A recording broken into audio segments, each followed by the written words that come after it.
Bonjour à toutes et à tous. Merci au professeur de Rochelle pour cette introduction. On va encore répondre à la question justement de comprendre pour faire ou faire pour comprendre.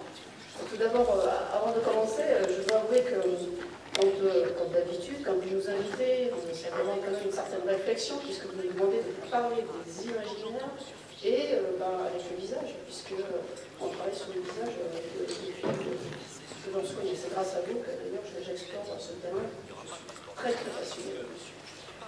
Alors, allons-y. Alors du coup, imaginaire. Je pense que la première des choses qu'on fait, c'est toujours pareil, c'est de se poser la question. Quand je me dis que j'imagine, qu'est-ce que ça veut dire? La première chose, c'est tout de suite, tout le monde l'a dit, on pense toujours à la dualité entre le réel et l'imaginaire, parce que c'est la première chose qui vient à l'esprit, c'est cette dualité. Et en fait, quand on réfléchit, quand on imagine, oui, ça veut dire que c'est des rêves, on matérialise ça, et le réel, on le sait, on le matérialise, on le voit. Et après, derrière l'imagination, c'est quoi? Il y a le terme d'image, je ne vais pas revenir la sémantique et l'origine des mots, mais on parle d'image. L'image, c'est quoi? C'est une reproduction, c'est une représentation, c'est un modèle. Et donc on arrive à aussi une simulation, finalement. L'imagination, c'est une simulation virtuelle. Et en fait, ça faisait depuis longtemps que j'ai commencé à travailler avec vous.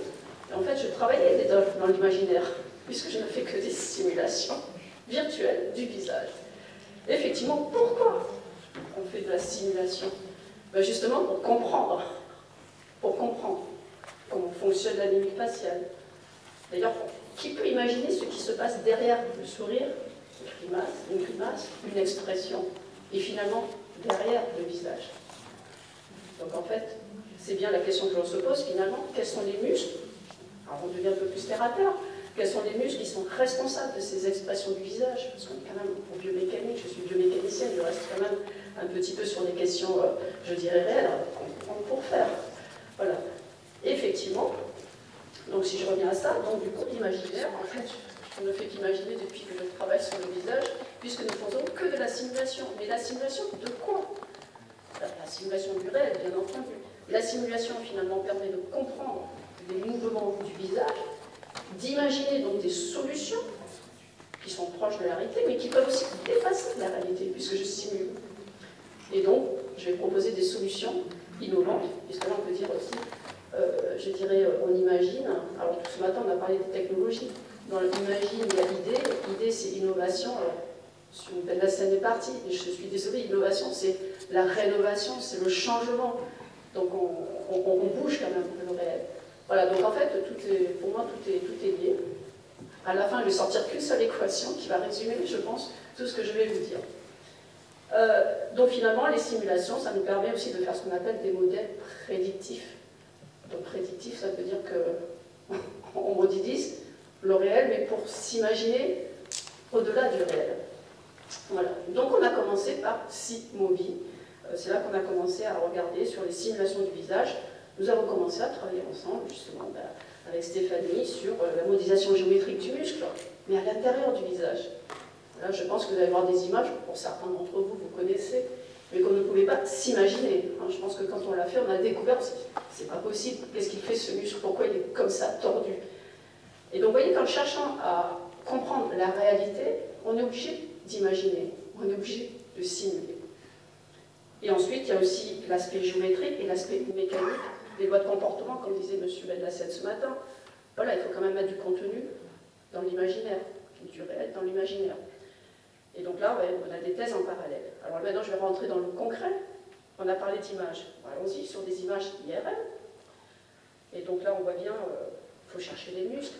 Là, Stéphanie a fait un travail qu'elle pouvait faire, repérer, identifier les muscles pour pouvoir les comprendre, voir comment on peut comment ils s'activent, ensemble, pas ensemble. Déjà, comment ces muscles bougent lorsqu'on fait tout simplement un mouvement, une mimique faciale. Alors on va commencer par le zygomatique, parce qu'on nous dit que c'est le muscle responsable quand même, le grand responsable, je dirais, du sourire. Ben, regardez ce zygomatique. Vous voyez, ça, c'est la position neutre. Quand vous ne faites rien, c'est la position bleue. Et ensuite, quand vous souriez, regardez, voilà comment ce muscle bouge. Il se rétracte, il se déforme. Idem, quand vous faites pou, le muscle initial, il est là, il bouge. Évidemment, vous avez vu, il bouge, mais en plus, il se déforme. Et alors là, quand vous faites le haut, il s'étire. Vous voyez ce muscle? Mais en fait, si on n'avait pas fait cette simulation, on ne pourrait pas comprendre. Alors, je vous dirais, qu'est-ce qu'on va en faire de cette compréhension? Alors l'autre muscle, alors là, franchement, celui-là, quand on l'a fait, regardez comment il passe d'imposition quand vous faites le mouvement haut. Vous avez vu, à l'état initial, il était là, et après, il se déforme, il fait un twist. Mais nous, après, d'un point de vue mécanique, la physique, comme a dit ce matin M. Ben Lassane, ben, nous, il faut qu'on formule, qu'on formalise ce que l'on voit. C'est là la difficulté. Il faut qu'on sache mettre une équation derrière pour que le suivant ou la suivante puisse utiliser cette information pour pouvoir faire progresser la recherche. Alors, pareil, qui pouvait s'imaginer, regardez ce muscle, voilà, s'imaginer le mouvement qu'il fait tout simplement lorsque vous faites, alors je ne sais plus quelle position, le haut, je crois que j'avais dit, c'était quelle position, le haut, oui. Et bien en fait, donc là ce que Stéphanie a fait, elle a regardé tout simplement la ligne neutre du muscle bleu et la ligne neutre, je dirais, du muscle qui a été bougé, donc qui devient rouge. Regardez, et elle a construit l'enveloppe tout simplement entre ces deux axes. Et vous voyez l'enveloppe, comment ça tourne? Et bien ça décrit un petit peu le pattern de mouvement du muscle. Et donc on voit bien que grâce à l'imagerie, grâce à la simulation, en fait ça nous permet de comprendre quelque chose qui est réel finalement. D'accord? Alors l'autre muscle, comme vous voyez, voilà, on voit comment ça bouge. Donc en fait toutes ces informations qui sont, je dirais, des informations un petit peu virtuelles, puisque c'est de l'imagerie, c'est quand même pour essayer de refléter le réel, on va voir à quoi ça peut nous servir. Donc une fois qu'on a un peu utilisé ces informations-là, qu'est-ce qu'on va faire? On a dit qu'il fallait quand même que ça nous aide à comprendre. Comprendre quoi? La mimique faciale. Alors là, justement, grâce à ces images, on va mettre ce qu'on va mettre des lois de comportement, des injections d'informations physiques, bien entendu, que l'on a, que l'on connaît, avec une certaine incertitude, parce qu'on ne peut pas être sûr de tout. Là, c'est là que je rejoignais M. Ben Lassane ce matin. Quelqu'un qui ne doute pas, quelqu'un qui fait de la recherche qui ne doute pas, pour moi, c'est pas un bon chercheur. Voilà. Donc là, maintenant, on va simuler. Là, donc, c'est du virtuel. On simule ce que l'on a observé. Et donc, vous voyez, le muscle, le zygomatique, donc je vais relancer la simulation. Voilà, le zygomatique, vous voyez, quand vous faites le sourire, on retrouve ce que je vous ai montré tout à l'heure. Là, ça veut dire qu'on a réussi à simuler. On a réussi à comprendre comment fonctionne le muscle. Quand vous faites un sourire, quand vous faites le pouls, quand vous faites le haut. Pour un muscle. C'est pas mal, pour un muscle. Bon, c'est bien qu'il y a plusieurs muscles, d'accord? Alors on y va à dose hémopathique. On regarde quand même. Alors, tout bon scientifique, on essaie quand même de comparer ce que l'on a avec la réalité. Donc c'est ce qu'on a fait, effectivement. Voilà. Donc là, ça paraît, je dirais, qualitatif. Mais en réalité, ce qu'on a fait, effectivement, puisqu'on bénéficiait des images IRM, il suffisait tout simplement de comparer les résultats simulés et les résultats expérimentaux. Quand même un petit peu, je dirais, valider ce que l'on raconte. Donc ça, c'était un seul muscle. Et ensuite, en fait, on avait aussi les autres muscles choisis par Stéphanie. Il fallait trouver les muscles qui étaient les plus, je dirais, prépondérants dans une première approche. Parce que je vous ai montré le zygomatique, ça prend quand même 2 ans pour arriver à ce travail. Vous avez l'impression qu'une diapositive, c'est souvent ce que je vous montre, c'est 3 ans de travail avec, au départ, totalement terrain inconnu. C'est ça la recherche, c'est de l'exploration. On ne sait pas où on va. Enfin, on sait ce qu'on veut. Comme il a dit, la ligne A à B, on sait ce qu'on veut, on va à la ligne B. On ne sait pas quel est le chemin, ni le meilleur chemin. Et pour ma part, il y a plusieurs chemins possibles pour y arriver. Voilà. Après, je ne dis pas quel est le meilleur chemin, l'essentiel c'est d'arriver au point B. Et ensuite de l'exploiter. Et donc là, on voit bien que on ajoute des muscles, on voit qu'on améliore la compréhension. Troisième muscle, on améliore la compréhension. Et là, vous voyez, c'est ce que je vous disais, ça c'est la réalité des images. On peut regarder les différences entre les différents points, les mouvements, et comparer avec ce qu'on a simulé. Donc là, notre objectif, c'est de continuer, ça c'était notre première approche de simulation du mouvement du visage, d'appréhender un petit peu le rôle des muscles, comment ça fonctionne, et comment le rôle qu'ils ont quand on fait une mimique faciale. Alors après, je ne dis jamais l'objectif, le patient derrière. Comprendre pour faire. D'accord? L'objectif, c'était, quand on a commencé à faire ça, c'était l'objectif pour comprendre le rôle des muscles, pour qu'après on puisse être utile, développer des outils qui permettraient au patient ou à la patiente d'utiliser cet outil pour l'aider à la rééducation fonctionnelle. Parce que quand vous avez un visage défiguré, quand vous dites de sourire, voilà, c'est bien, mais c'est qui votre référence? C'est vous-même, avec un visage déjà défiguré.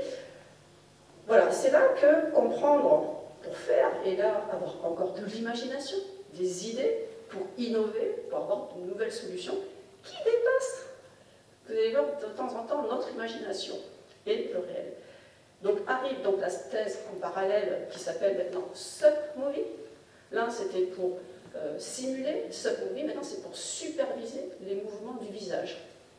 Donc là il y a une thèse qui a été effectuée, et donc l'objectif était vraiment de développer un prototype de simulation de mouvement du visage, de supervision, basé sur des modèles personnalisés, ça c'est notre savoir-faire, à partir des images IRM, etc. On peut récupérer toute la géométrie de la tête, des muscles faciaux, le crâne du patient, via des capteurs, maintenant Kinect, puisque là on fait externe.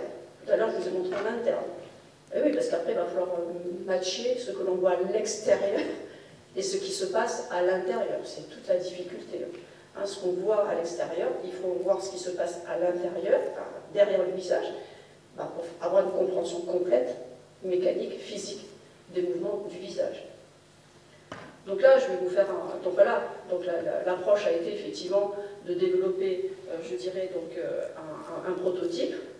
Donc le plus simple pour moi, c'est vraiment de faire une démonstration du prototype. Donc on cherche, on arrive aussi à trouver, à proposer des prototypes, je dirais, innovants. Donc vous allez voir qu'on va générer, grâce à la caméra Kinect, votre visage externe, donc avec de la texture. Ensuite, on va générer le squelette derrière, et quelques muscles, mais ça c'était une étude de faisabilité, et quelques muscles, et en même temps proposer justement des solutions, développement ce qu'on appelle des jeux sérieux, pour que vous puissiez faire des mouvements du visage, entre guillemets, tout en jouant à un jeu. Tout le monde connaît les Serious Games, et donc on s'est dit, ben voilà, pour que ce soit un peu plus convivial, plus ludique, c'est ce qu'on va faire. Alors évidemment, toujours pareil, en tant que scientifique, il faut toujours, avant d'aller toujours à la prochaine étape, de valider à minima ce que l'on fait. Donc ce qui a été fait, c'est effectivement, ça c'est ce que l'on a développé, maintenant on va pouvoir aussi le comparer avec ce qu'on a l'habitude de voir, c'est-à-dire des images IRM. Donc on va comparer les images obtenues en surface externe, en 3D, avec des caméras Kinect, et l'IRM avec des images internes, avant d'aller un peu plus loin, c'est normal. Donc voilà, ça a été fait, cette étude. Alors c'est une thèse, hein, donc on peut mettre 3 diapositives pour une thèse qui a duré 3 ans, hein. Chaque fois je diagonalise, mais c'est pour vous montrer que le travail c'est quand même, je dirais, c'est vraiment à la fin, hein, quand on comprend mieux les choses, parce qu'effectivement quand on est en état d'abassement, on ne voit pas les résultats, et là on voit bien les résultats. Voilà, c'est juste pour vous montrer que ben voilà, avec la caméra Kinect, hein, en fait ce que vous voyez en rouge, ce sont les distances là où il y a du mouvement. Donc il faut le comparer, par exemple, avec ce qu'on a calculé en IRM. Donc là, vous voyez que l'écart n'est pas énorme, de 2 mm. Là, ce sont des sujets sains, on voit très bien que ce sont les cliniciens, et là, les patients. Voilà, ça a été testé. Donc là, vous voyez que l'ordre de grandeur est de l'ordre de 2 mm, c'est vraiment pas mal. Et maintenant, je vais vous illustrer finalement le résultat de ce travail de thèse par justement carrément vous montrer l'application, je dirais, de ce travail. Le prototype, le fameux prototype. Alors là, c'est les différentes étapes. Il va nous dire qu'est-ce qu'il faut faire. C'est du temps réel, hein, ce que vous avez. Donc là, c'est juste des mouvements de calibration. Voilà, il va vous demander de... Alors, regardez-le bien, parce que c'est ce qu'il est en train de faire. Il est en train de se tester sur lui. Et donc là, une fois qu'il a fait ce mouvement, c'est en train de générer la géométrie donc, du visage externe. Et là, il est en train de travailler sur la texture. Et ensuite, en parallèle, on va voir, donc là, il est en train de générer la texture. Donc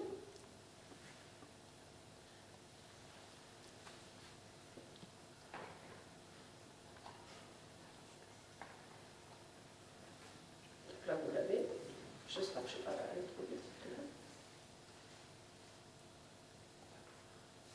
Et là, vous voyez qu'il génère... Vous voyez qui voit, vous voyez en temps réel, hein, c'est du temps réel, et donc quand il bouge, donc vous avez le crâne, les muscles qui ont été mis en parallèle, et là ce que vous avez en bas, je n'ose pas trop toucher, mais j'ai l'impression que j'ai touché la vidéo, ce que vous voyez en parallèle, donc c'est les mouvements, à chaque fois qu'il fait, c'est du temps réel, hein, tout ça. Donc là il est en train de calibrer, pour voir si, à chaque fois qu'il fait un mouvement, ça marche bien, ce qu'il voit. Et ensuite, on va développer ces fameux jeux sérieux, juste pour faire des mouvements de rééducation.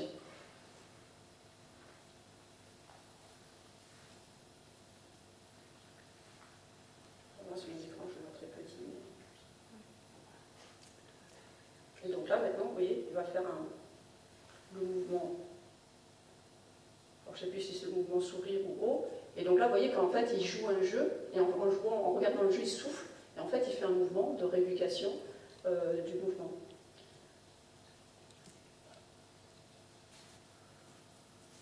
Et là, je passe en un autre. Alors là, c'est pour, avec votre bouche. Donc en fait, vous essayez de faire basculer, je dirais, le ballon, et en faisant ça, en fait, vous faites bouger votre bouche. Voilà. Alors regardez-le en bas.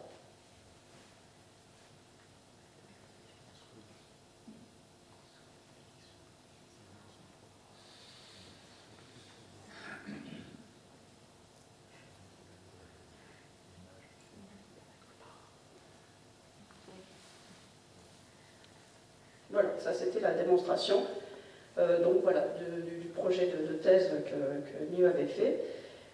Donc ça c'était juste pour montrer que c'est... Voilà, c'était juste pour montrer en fait, on a fini par faire un prototype quand même, et donc au moins ça marche, et là donc, les perspectives c'est de développer des exercices en collaboration avec les cliniciens pour savoir quel type d'exercice on a vraiment besoin pour savoir faire tel mouvement et tel mouvement. Et ça, c'était aussi important de démontrer qu'en fait, on a développé un prototype, mais ça n'empêche pas des publications et aussi de la transfert de technologie. C'est là, vous voyez, on est parti de l'imagination à de l'idée jusqu'au transfert de technologie vers de l'innovation. Voilà, donc c'était vraiment un exemple d'illustration. Donc là, on a fait des simulations du visage. Ensuite, on a développé un outil qui va permettre de superviser le visage. Alors on s'est dit, bon, ben, c'est pas mal, mais vous avez vu que ce que je vous ai montré là, les muscles, c'était pas tout à fait parfait, c'est pas que c'est pas parfait, il y a les points, etc. Maintenant, il va falloir qu'on matche ce qu'on a montré tout à l'heure en simulation par élément fini, SIMOVI, et ce SATMOVI, qui correspond justement à la finalité. Si on a modélisé pour comprendre, il va falloir qu'à un moment, on puisse l'utiliser. Mais avant ça, on est obligé de passer par l'étape deepface, qu'on appelait deepface. On va arriver justement sur cette partie. Enfin, en fait, deepface, c'est quoi? C'est que ce que l'on a fait ici dans SIMOVI, maintenant, on va le rendre un peu plus intelligent. En ce sens qu'on va utiliser typiquement l'intelligence artificielle. On va faire ce qu'on appelle de l'apprentissage profond. Ça va consister en quoi? Ce modèle élément fini que l'on a, en fait, on va mettre tout un algorithme d'intelligence artificielle pour entraîner, pour connaître des critères sur le muscle, pour proposer des mouvements du muscle et l'intégrer dans le modèle élément fini, pour que ce modèle élément fini serve de référentiel à, lorsque je vais utiliser mon outil, je dirais, de rééducation fonctionnelle, en fait, je vais refléter un peu plus et voir au-delà de la réalité. Donc là, vous voyez le schéma que l'on a fait, et tout ça, c'est que des simulations, ce sont que des modèles. Pourquoi? Parce qu'en fait, on voudrait l'utiliser, encore une fois, pour que le patient, par exemple, puisse l'utiliser, et qu'il se retrouve finalement, je dirais, face entre son image réelle et son image virtuelle. Et l'objectif, c'était vraiment de montrer tout ce schéma-là. Alors, comme d'habitude, je vous l'ai dit, il faut à chaque fois essayer effectivement de valider. Donc ce projet qui vient de commencer, notre doctorant est là, en fait concerne justement la reconnaissance et la rééducation du visage, utilisant donc les modélisations biomécaniques auparavant, et donc ce que je viens de vous dire, donc utilisant les méthodes d'apprentissage profond. Et donc cette bourse, on a bénéficié, c'était très compétitif, très compétitif, en fait on a bénéficié d'une bourse de Sorbonne Sky, c'est Center of Artificial Intelligence, parce que vraiment ce concept-là, je pense qu'on ne l'a pas c'est de coupler un modèle mécanique physique par élément fini, qui de lui-même est dynamique, avec, je dirais, de l'intelligence artificielle en faisant donc de l'apprentissage renforcé, ou profond. Alors pour commencer, comme je vous l'ai dit ici, il faut quand même déjà que le modèle géométrique, on le valide d'un point de vue reconnaissance et expression du visage. Donc pour ça, on utilise une base de données, et donc là, l'outil, voilà, c'est déjà un résultat qui a été fait par Form. Donc on voit bien que toutes les mimiques typiques du visage, donc il fallait qu'ils puissent le reconnaître, je dirais, quand on fait une mimique, hop, il sait que c'est le sourire. Quand vous faites une mimique, hop, il identifie que c'est bien tel mouvement. Donc ça, c'était la première étape qui était obligatoire de faire sur le plan géométrique. Voilà.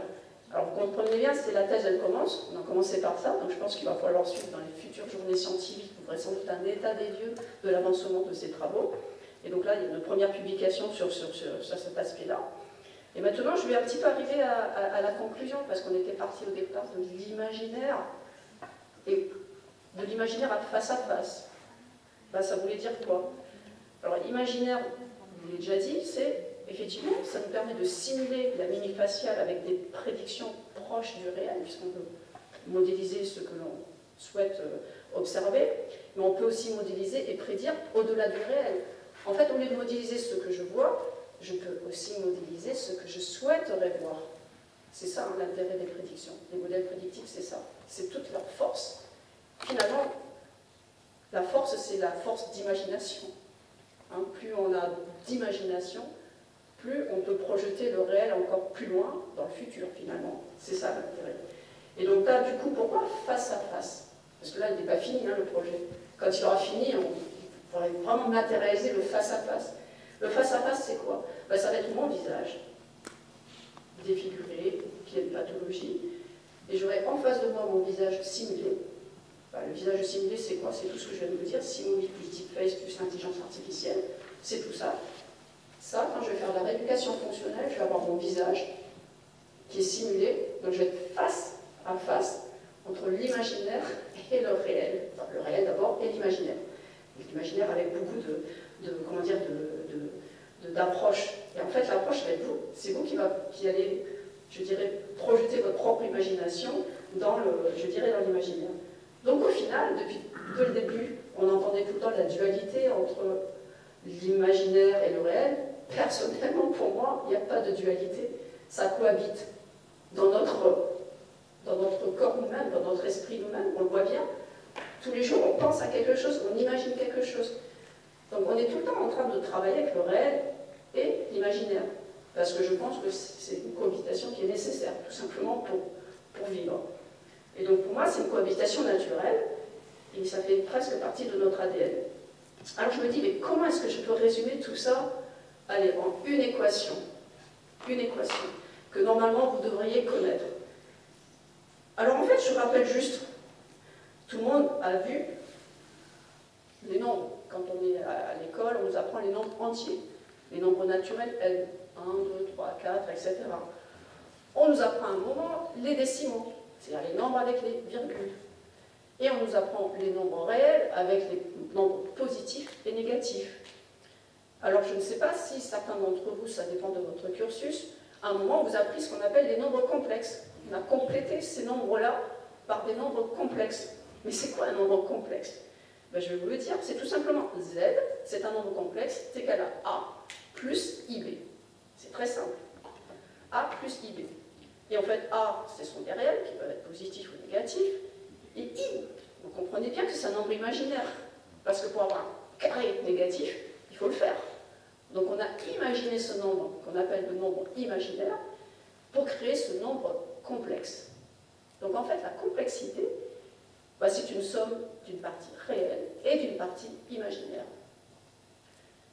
Par analogie, je me suis dit, finalement, nous, qu'est-ce qu'on est? On est tout simplement des systèmes vivants complexes, avec des parties réelles et des parties imaginaires. Et maintenant, je vous laisse évidemment le soin à vous d'imaginer quelle est votre partie réelle et votre partie imaginaire. Mais je pense que la cohabitation, elle est saine. Voilà, c'était tout ce que je voulais vous présenter, justement en relation avec des simulations entre le réel, l'imaginaire, Et en fait, ça fait depuis longtemps qu'on travaille sur l'imaginaire pour le réel, mais en fait, on a besoin d'imagination positive, hein, j'espère, parce que c'est dommage que vous avez des parties, mais pour moi, tout est positif. Hein, je veux dire, l'innovation, elle est positive, parce qu'on fait ça, c'est pour améliorer les choses. C'est pas pour, voilà, c'est pas pour justement aller dans le mauvais sens. Tout ce qu'on fait, c'est vraiment parce qu'on veut améliorer les systèmes, on veut améliorer bah, sinon, ce serait vraiment désespérant ce qu'on fait. Voilà, c'était tout ce que j'avais à dire.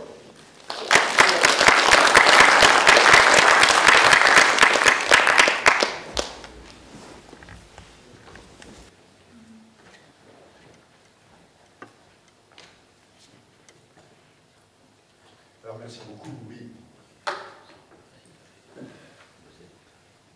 Quelqu'un souhaite poser une question très précise à Madame le professeur Berthaud sur ce sujet. Il y a bien sûr des digressions derrière. Est-ce que...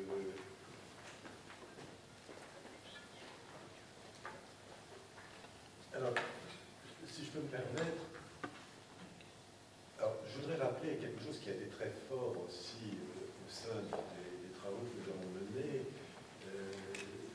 C'était la rencontre avec François Delaporte, qui n'est plus parmi nous aujourd'hui, et sur les travaux de Duchesne de Boulogne, en ce qui concernait la mimie faciale, hein, bon, et qui partait effectivement d'une autre étude expérimentale. Et donc ça s'inscrivait bien dans ce que vous avez présenté, Sylvie, les thèses qui ont suivi vont bien dans ce même sens. Aujourd'hui, on est toujours en collaboration avec vous dans le cadre de la RHU que l'on va déposer, en grande interrogation sur la restauration de la fonction musculaire faciale en cas de paralysie. Et donc la question que je voulais vous poser, c'est entre l'image vue à travers et interprétée à travers l'IRM, la déformation de l'image qui reproduit la déformation de la structure musculaire du visage lors du mouvement, et la réalité biologique, c'est-à-dire que ce que vous montrez sous la forme de traits, de tracés, de volumes, et je ne peux pas rentrer non plus dans ce qui relève des propriétés élastiques du muscle, hein, qui intervient aussi, hein, comme une autre composante. Alors, quelle différence est-ce que l'on pourrait se permettre de reproduire sur le plan, j'allais dire, histologique de la fibre musculaire ce que vous montrez sur le plan, j'allais dire, géométrique dans la déformation des formes que... Voilà. Est-ce que ça se passe comme ça, ou est-ce que l'élasticité ou la structure histologique de la fibre musculaire répond très exactement à la déformation du mouvement qui est représentée par la force des choses, par une ligne tracée? Tout à fait. En fait, je rejoins un petit peu ce matin ce qui a été dit, il n'y a pas de hasard. En fait, tout s'explique quelque part. Là où on est limité, c'est sans doute dans les outils d'observation. Mais bien entendu, le muscle, s'il se déforme comme ça, c'est à cause de sa structure intime, à différentes échelles, de la molécule, je dirais à sa constitution chimique, aux fibres, à l'ensemble des fibres, des microfibres, tout ça, c'est tout lié pour sortir un modèle musculaire en entier. Là, en réalité, des modèles qui sont très sophistiqués, on appelle des modèles de loi de comportement dont il a dit ce matin et dont vous êtes en train de dire, c'est-à-dire qu'en fait, on va représenter le comportement mécanique, biologique, physique, en fait ce qu'on appelle des comportements multi-échelles et multi, je dirais factoriels si je peux dire, si justement c'est là où on doit faire de la recherche, apporter toutes ces nouvelles connaissances pour l'injecter dans ces modèles-là. Mais effectivement, si ça existe, enfin je veux dire c'est pas que ça existe, je veux dire ça s'explique. Pour moi, il y a, enfin voilà, je suis peut-être aussi physicienne de ce côté-là, il y a toujours une explication, on aime bien, ça rassure comme on dit. Mais par contre, ça rassure, mais il faut être humble. Il faut à un moment savoir quelles sont les limites de nos connaissances. On sait que, voilà, c'est l'objet de la recherche. On sait qu'il y a des explications, mais on sait quelles sont nos limites. nos limites, c'est souvent les outils d'observation. Je dis tout le temps, mon rêve, ce serait de voir une machine, peut-être dans le futur, ça va exister. Mais exactement ce que vous dites. Je fais une déformation dans une IRM, peu importe, et je vois de la molécule à la fibre, qu'est-ce qui se passe, ce serait génial. Mais vous voyez, c'est juste, on s'imagine, on est obligé de s'imaginer. Et en fait, l'imagination, comment on l'imagine? En faisant des simulations, en faisant toutes ces petites choses qu'on fait, ça nous aide à comprendre, de voir comment le muscle qui se déforme comme ça, ça nous amène à cette question posée, mais pourquoi il se déforme comme ça? Forcément, c'est lié à sa structure intime. On ne se déforme pas comme ça, et voilà. Et en plus, il y a les conditions initiales, il y a voilà, tout l'environnement, mais tout s'explique. Les limites que l'on a, c'est des outils d'observation. Plus on a des outils d'observation, c'est pour ça qu'on a besoin d'expérimentation, ça reflète tout ce qu'a dit ce matin M. Benbassa, on a besoin de ces outils d'information qui viennent enrichir nos connaissances. Mais pour moi, on a besoin de... Il n'y a rien pour moi qui est antinomique. Je ne mets jamais en opposition. Parce que, en fait, j'allais dire le positif et le négatif, ou le réel et l'imaginaire, a été créé pour que ça matche ensemble, que ce soit complémentaire. Et donc, du coup, il faut être humble, de dire, ok, on sait qu'il y a une explication, c'est à nous maintenant de se dire, ok, qu'est-ce que je dois aller chercher? Quelles sont les informations que je dois chercher? Après, quand on fait de la biologie, de la biomécanique, on sait que notre structure intime, il y a des molécules, hein.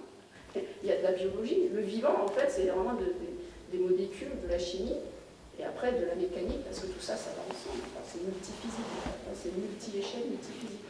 Donc oui, ce que vous dites, oui, ce serait bien pas de voir des outils, ces futurs outils peut-être qui vont exister. Enfin, c'est grâce à l'imagerie qu'on a pu maintenant voir à l'intérieur du corps humain. Les méthodes de simulation, tout ça, c'est bien, mais tant qu'on n'a pas d'expérimentation, qu'on n'a pas des outils, c'est vraiment, on sera limité. D'où c'est quand même important que des scientifiques, comme il a montré ce matin, réfléchissent à des hypothèses, etc. Et qui ne désespèrent pas d'attendre enfin un outil qui va permettre, je dirais, d'observer ce qu'ils pensent. Voilà, moi ça m'est arrivé quand j'ai commencé. Je me dis, mais il manque les images. Et ben, j'attendais l'IRM. J'ai commencé par une IRM à 0,1 Tesla. C'était une catastrophe. Je ne dis pas que c'était une catastrophe, on ne voyait rien. Après, quand je voyais des IRM, et puis maintenant, je ne vous dis pas les machines, en plus, on peut faire de l'IRM dynamique et tout ça. J'envie la future génération. Enfin, voilà. Bon, après, ça ne nous a pas empêché de travailler, de comprendre, de poser des bases. On ne désespère pas, il ne faut pas se suicider parce qu'on n'a pas les outils qui ne nous permettent pas d'observer. Tout ça, c'est parce qu'il faut qu'on ait une confiance, une foi dans ce que l'on veut faire et qu'on ne désespère pas. L'idée que vous avez depuis le début, toutes les imaginations que vous avez depuis le début sur le visage, parce que là, je réponds devant tout le monde à la question qu'on m'a posée, c'était quoi l'IFF, ce que ça représentait. Moi, c'était simple. L'IFF, c'est tout simplement un preuve de concept des imaginations que le professeur de Rochelle a eues sur le visage. Et là, l'Institut Secret, c'est un concept qui sort du terrain, c'est un preuve de concept. Donc ça veut dire que c'est bien parce que vous avez eu la foi dans ce que vous avez fait depuis le début, alors sans doute avant qu'on se rencontre, parce que moi je vous ai rencontré qu'en 2009. Mais donc là, on voit le chemin parcouru quand même, et puis toutes les recherches qui se font autour, je trouve que ça c'est formidable. Et on voit que les outils, tout ça, c'est important, mais que, je dirais, l'imbrication des différentes disciplines, c'est important parce qu'on apprend toujours, ça faut être humble, on n'a jamais fini d'apprendre. Et je pense que ça, ce sont des messages aussi à faire passer. C'est dommage, nos politiques ne sont pas là, on va pas les transmettre. Et ça prend du temps, parce que là, ce qu'on a commencé, c'est depuis 10 ans. Il y a une question, s'il vous plaît. Je pense dans quelques temps, ce que vous dites, il doit y avoir d'autres abréviations à part de FAF. Parce que là, d'après ce que vous dites, vous étudiez le capital musculaire d'un patient, vous extrapolez qu'est-ce qu'on peut obtenir dans l'avenir, en pronostic, le résultat à la fin. Cela peut être pratiqué, je peux dire online, ça veut dire le patient chez lui, il peut faire cet exercice. Mais ça peut être applicable aussi pour d'autres pathologies. La déformation de la colonne vertébrale, les paralysés, les gens qui ont atteint de plan musculaire ailleurs, pas uniquement au visage. Donc c'est important de développer ce modèle pour qu'il soit un exemple pour d'autres pathologies, pour d'autres visages. Et ça peut remplacer même un déplacement d'un patient chez un kiné pour réaliser les gestes que vous avez montrés actuellement. Oui, non, vous avez parfaitement raison. C'est une question récurrente chez nous, c'est comment prendre la mesure que l'ensemble des recherches qui sont tournées autour d'une unité anatomique spécifique et complexe, mais qui représente quelque part une part de marché relativement peu importante, peut être exportable dans d'autres champs anatomiques. Et là, vous avez parfaitement raison, c'est une question un peu récurrente à laquelle nous sommes confrontés. Vous avez on est tout à fait en accord avec vous, et ça, j'en suis intimement convaincu.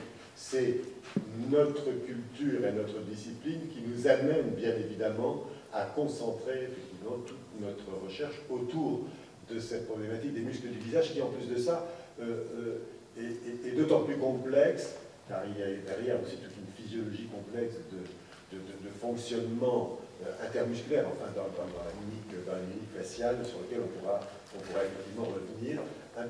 D'ailleurs, je crois qu'un certain nombre de travaux, notamment en élasto-IRM qui avaient été menés, l'ont été menés sur des muscles périphériques de la cuisse, je crois, avant d'être menés à l'ISI. Oui, alors en fait, moi, je vais montrer le visage parce qu'en fait, nous, dans notre équipe et laboratoire, on travaille sur la scoliose, on travaille sur les membres inférieurs, on travaille sur toutes les articulations du corps humain. Et c'est riche parce que je me dis tout le temps, j'espère que je pourrai vivre longtemps pour avoir vu tous les parties du corps humain, parce qu'on a cette approche scientifique du système des systèmes, en fait. D'accord ? Voilà, le système, c'est un ensemble de systèmes. Hein. Donc, quand on parle d'un système musculaire, on peut oublier du système musculo-articulaire, du système musculo-squelettique, quand on marche, il ne faut pas oublier la commande, le système neuro. Enfin, voilà. Donc, toutes ces approches-là, on les a. Après, là, ce que je vous ai montré, c'est focalisé sur le visage, mais on croit toujours, nous, effectivement, on a déjà travaillé sur la biomécanique, osteoarticulaire, musculaire, et après, on s'aperçoit, quand je travaille avec des musiciens, il me dit, ah, moi, tu sais, la colonne, c'est la partie la plus importante de l'anatomie. Ensuite, je travaille avec quelqu'un qui travaille sur l'épaule, il me dit, c'est la partie la plus importante de l'anatomie. C'est bon. Je dis, je sais que tout est important, tout est complexe. Moi, ce qui m'intéresse, c'est l'articulation entre les uns et les autres, et aussi l'impact, parce que là, on parle, par exemple, du visage, mais on ne parle pas forcément de la marche. Enfin, il y a plein de choses qu'on peut se poser comme question sur, je dirais, c'est un ensemble, l'homme. Il n'y a pas que le visage tout seul, tout est un ensemble. Et on s'aperçoit que dans la recherche, on regarde un petit bout de l'homme, d'accord ? Un petit bout, parce qu'on ne peut pas. C'est pour ça que, voilà, voilà, ça prend du temps. Je pense que c'est une capitalisation des connaissances que les uns et les autres ont, qu'on doit partager. Je pense qu'on va aussi dans l'ère du temps, hein, open data, on ouvre toutes les données. C'est aussi pour rendre accessible la recherche, les résultats de la recherche à la communauté. Il y a vraiment un changement, je dirais aussi, d'état d'esprit à avoir là, de ce côté-là. Très bien. Bon. Mille merci. Je crois qu'on aura l'occasion de revenir parce que le travail va se poursuivre.